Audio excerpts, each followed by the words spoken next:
Hello everyone, আজকে তোমাদের সাথে শেয়ার করব কই মাছ ভাপা সঙ্গে বাটা মাছ ভাপা। তুমি মাছগুলোকে নুন হলুদ মাখিয়ে রেখে দিয়েছিল। এবার এর ভিতর পরিমাণ মতো হলুদ আর শিলে বেটে নেওয়া জিরে আর কাঁচা লঙ্কা, সর্ষের তেল আর স্বাদ মতো লবণ দিয়ে ভালো করে ম্যারিনেশন করে নিয়েছি। করে কড়াইতে মাছ ভাপা কিন্তু এই প্রথমবার দেওয়া হচ্ছে, তাছাড়া মা কিন্তু ভাতের ভিতরেই দিত।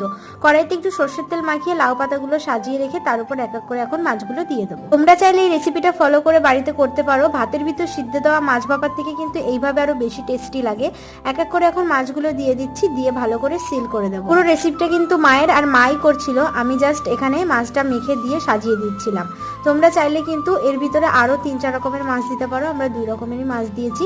এবার এর উপর থেকে লাউ পাতাটা দিয়ে ভালো করে সিল করে দেওয়া হবে, করে দিয়ে একটা থালা দিয়ে চাপা দিয়ে কড়াইতে ডাইরেক্ট বসিয়ে দেওয়া হবে। 15 মিনিট আর বাকি মিনিটগুলো একদম লো স্পিডে দিয়ে ভালো করে ভাপা করে নেওয়া হয়েছে। এর সঙ্গে একটু আলু সিদ্ধ দিয়ে নেবে, খেতে আরো বেশি টেস্টি লাগে। তোমাদের কার কার এই রান্নাটা পছন্দের অবশ্যই জানিও।